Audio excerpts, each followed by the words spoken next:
খেতে ভালোবাসে না, বাবাকে তো আমি চা বানিয়ে দিই, তাহলে আমি যাবো না কেন?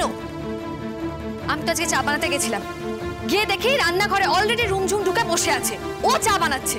কেন বলো তো, আমাকে উত্তর দাও। আমার সব মানুষগুলোকে, আমার সব কাজগুলোকে ও আমার থেকে কেন কেড়ে নিতে চাইছে? তোমার মানুষ, তোমার জায়গা,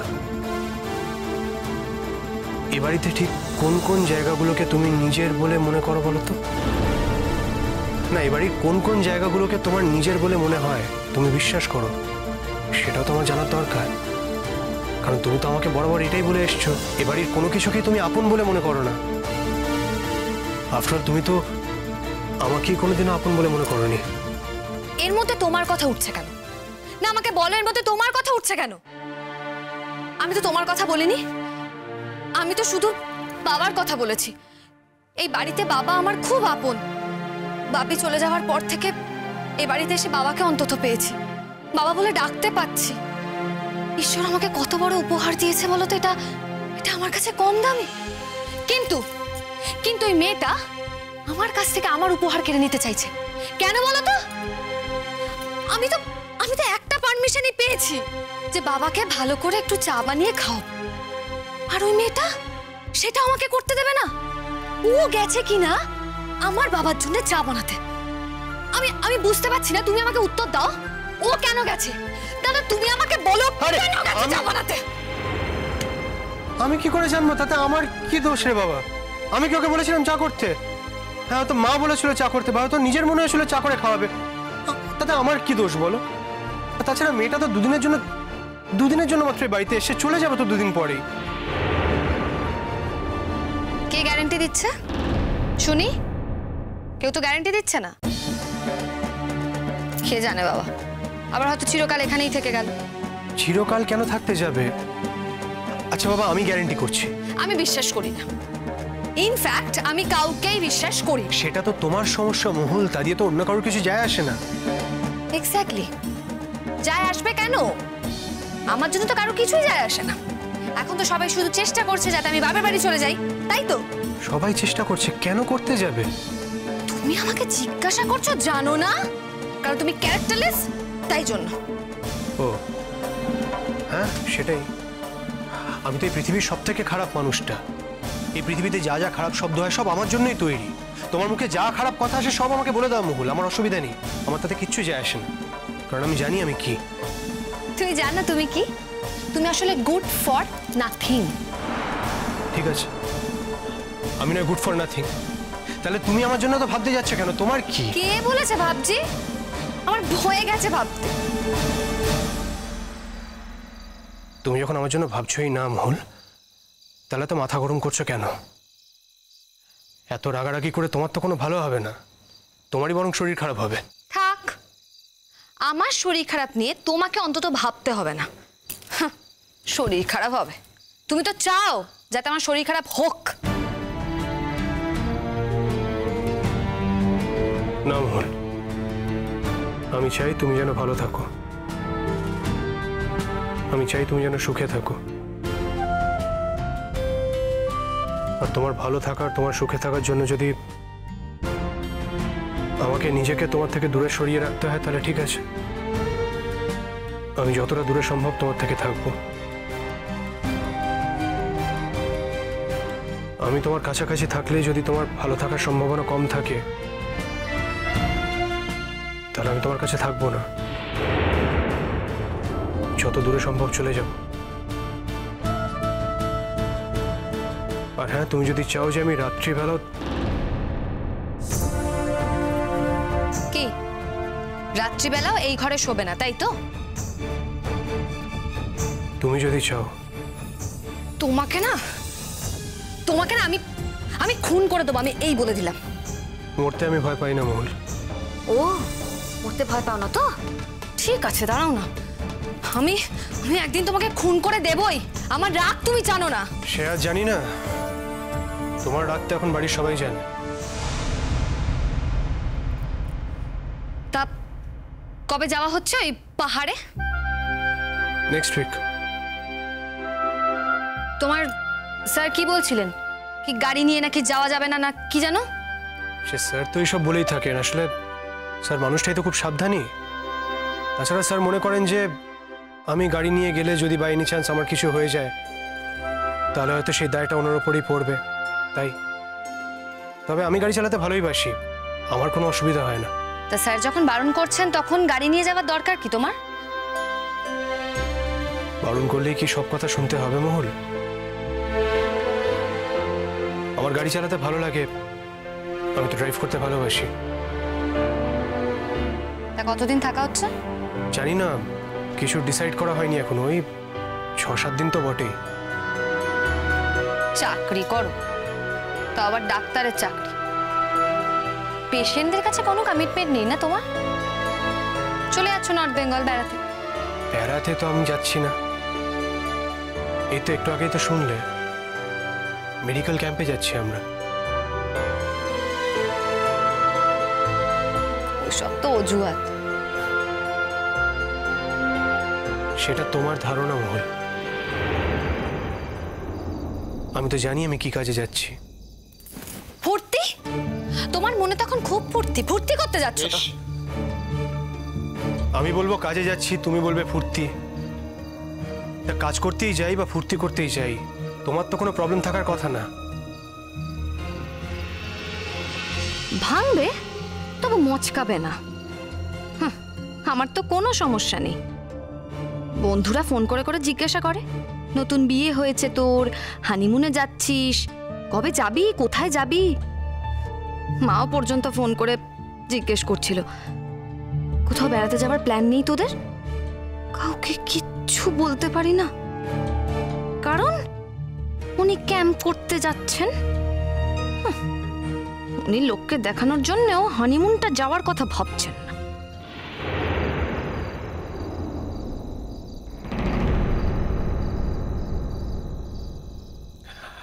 কি হলো, লাইটটা নেভাবো? না, লাইট নিভবে না, সারা রাত আলো জ্বলবে ঘরে। বেশ, আমার তো তাতে কোনো প্রবলেম নেই, লাইট জ্বললেও আমি ঘুমোতে পারি। আমার মনে হচ্ছিল তোমার প্রবলেম হবে, তাই বলছিলাম।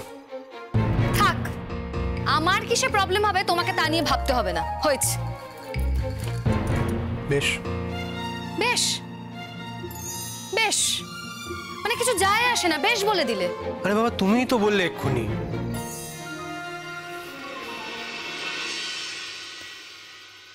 তা মেডিকেল ক্যাম্পে তো তোমার সঙ্গে রুমঝুমকেও নিয়ে যেতে পারতে। রুমঝুমকে কেন নিয়ে যেতে যাব? আমি তো আমার কাজে যাচ্ছি, রুমঝুম কি আর ডাক্তার? কেন? বেড়াতে যেত, তোমার সঙ্গে ঘুরে বেড়াতো। এই অবান্তর প্রশ্নের আমি আর উত্তর দিতে পারছি না। আমার ঘুম পেয়েছে, অনেক রাত হয়েছে, তাড়াতাড়ি উঠতে হবে। ঘুমোলাম।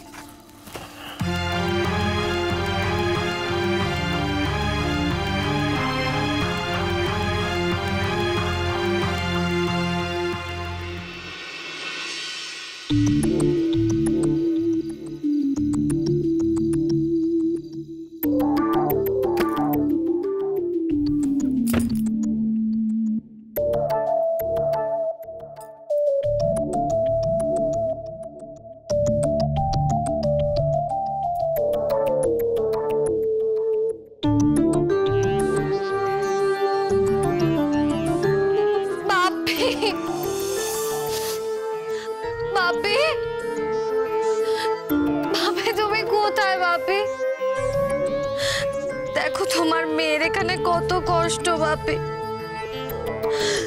তোমার মেয়েকে এমন একটা জায়গায় বিয়ে দেওয়া হয়েছে যে সে শুধু কষ্টই ভোগ করছে।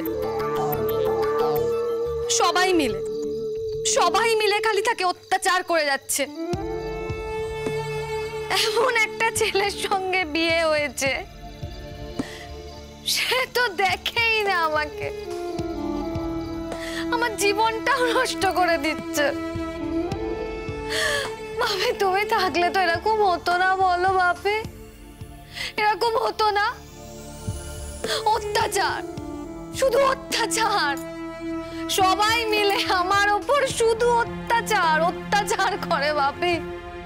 আমি ভালো নেই, আমি একটু ভালো নেই বাপে, একটু ভালো নেই।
এই ছেলেটা তোমার মেয়ের জীবনটা জাস্ট নষ্ট করে দিল। ভালো নেই, ভালো নেই, ও ভালো নেই বাপি। কেন তুমি চলে গেলে? তোমার সঙ্গে তো আমাকেও নিয়ে যেতে পারতে বাপি। কেন তুমি আমাকে এখানে রেখে গেলে বাপ? প্রতি মুহূর্তে আমাকে শুধু অপমান অপমান অপমান। আমার ওপর নির্যাতন হচ্ছে বাপি, আমার ওপর নির্যাতন হচ্ছে বাপি। তুমি তো জানো না আমাকে কত কষ্ট দিচ্ছ। তুমি আদৌ দেখতে পাচ্ছ বাপি? আমি এখানে থাকতে পারছি না বাপি, আমি জাস্ট থাকতে পারছি না বাপি। তুমি কোথায়? ও বাপি, তুমি কোনোদিন এত কষ্ট দাওনি আমাকে বাপি। কি হয়েছে? এটা কি মহল? কি হয়েছে তোমার? কেন কাঁদছো মহল? এভাবে কেন কাঁদছো? মাঝরাত্রে এভাবে পাগলামো করছো কেন বলো? কি কারণে কষ্ট হয়েছে তোমার? কে কষ্ট দিয়েছে তোমাকে? আমাকে বলো, আমি সত্যি চেষ্টা করবো মহল। আমি আপ্রাণ চেষ্টা করবো যেন আমি তোমার সব কষ্ট মিটিয়ে দিতে পারি। আমি 100% চেষ্টা করবো মহল, আমি প্রমিস করছি। তুমি এভাবে কাঁদলে আমার ভালো লাগতে পারে? কেঁদো না মহল, আমি বলছি তো, প্লিজ প্লিজ তুমি কেঁদো না এভাবে, প্লিজ। মহল, আমার মনে হয়েছিল তুমি এ বাড়িতে ভালো নেই। আমি তো জানি তুমি এ বাড়িতে সুখী না, তাই আমার মনে হয়েছিল হয়তো তুমি ও বাড়িতে গিয়ে থাকলে বেশি খুশি থাকবে। তাই তোমাকে বলেছিলাম তুমি চাইলে ও বাড়িতে গিয়ে তোমার মামামের সঙ্গে থাকতে পারো।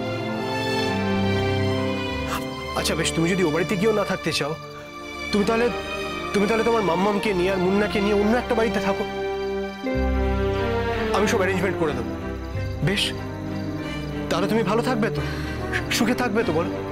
শোনো বাপি, শোনো, এই ছেলের কথা শোনো। 1 মাস হয়নি আমাদের বিয়ে হয়েছে, 1 মাস হয়নি।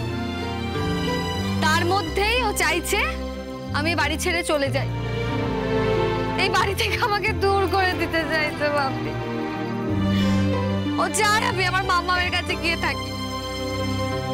আর শুধু তাই নয়, বলছে কিনা আলাদা বাড়ি ভাড়া করে দেবে, মানে ওদের নিয়ে আলাদা থাকো। শোনো বাবা, তুমি আচ্ছা বেশ বেশ, কেঁদো না মোহন, এভাবে কেঁদো না।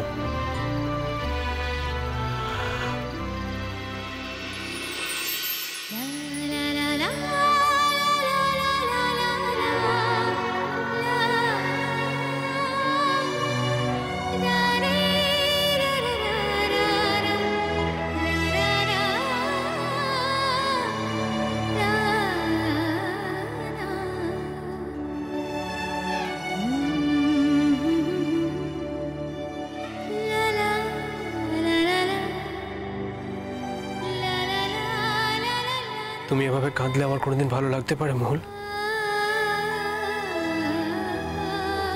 তোমাকে এভাবে দেখতে তো আমারও কষ্ট হয়।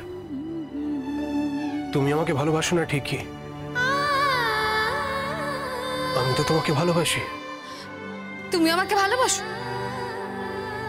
মিথ্যেবাদ। তুমি তো ভালোবাসো ওই রুমঝুমকে। আমার যা বলার বলা হয়ে গেছে মহুল, আমি আর কিচ্ছু বলবো না। অনেক রাত হয়েছে, এসব বিছানায় এসে শোবে। আমি বিছানায় শুলেই বা তোমার কি? তুমি তো সেই তেজ দেখিয়ে সোফায় গিয়ে শোবে। তুমি তো আমাকে বলেছিলে যে তোমার এভাবে বিছানায় শুতে অসুবিধা হয়, তুমি হাত পা ছড়িয়ে বিছানায় শুতে ভালোবাসো, তোমার একটা পরপুরুষের সঙ্গে এক বিছানায় শুতে অসুবিধা হয়, তোমার কমফোর্টেবল লাগে না। তুমি আমাকে বলোনি? বেশ করেছি, বেশ করেছি বলেছি। তখন আমার ভয় লাগছিল, আমি তো তোমাকে বলেছিলাম বিছানায় এসে শো। হ্যাঁ, কিন্তু ওই কাঁটা তারটা রাখতে বলেছিলাম। আর যদি বাই এনি চান্স ওই কাঁটা তারটা সরে যায় তাহলে?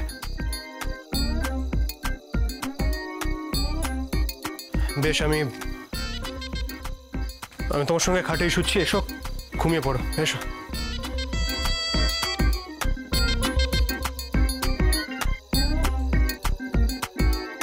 আর যাও, তোমার ওই কাঁটা তারটা নিয়ে এসো। না, আর কোনো কাঁটাতার থাকবে না। হ্যাঁ, তুমি তোমার এরিয়ায় থাকবে, আমি আমার এরিয়ায়। ঘুমের মধ্যে তোমাকে সচেতন থাকতে হবে, এই তো। কিন্তু কাঁটাতার আর থাকবে না, তাই তো? না, ওইভাবে থাকবে না, কিন্তু মনে মনে থাকবে।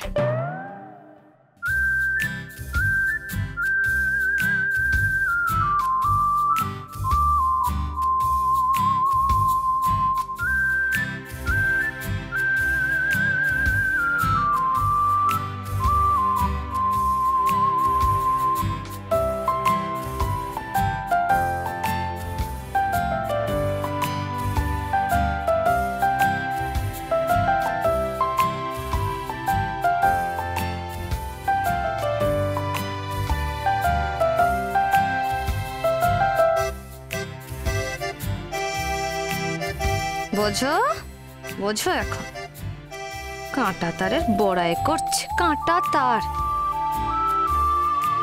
রুমঝুম এসে যখন তখন গায়ে হাত দিয়ে কথা বলতে পারে, আর আমি বিয়ে করা বউ, আমার সঙ্গে বিয়ে হয়েছে, আমাকে কাঁটা তার দেখাচ্ছে। হ্যাঁ, আমাকে দেখি না কতক্ষণ ওরকম এক পাশে মটকা মেরেও পড়ে থাকতে পারে, আমিও দেখি। এদিকে তো তোমাকে আসতেই হবে, আমি শুধু দেখব আজকে কি হয়।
বাবা,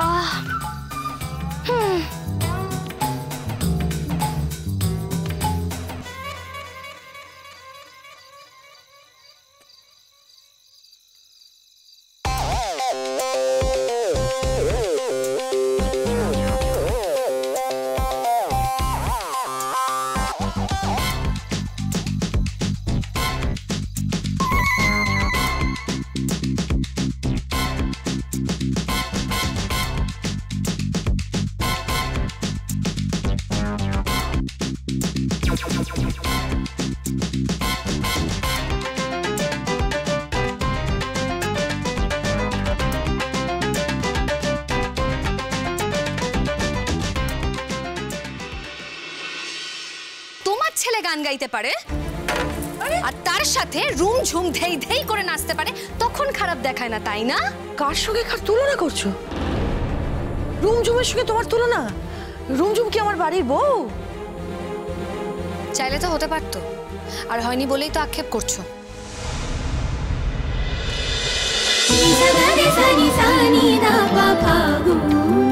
চলো চলো চলো চলো চলো পাল্টা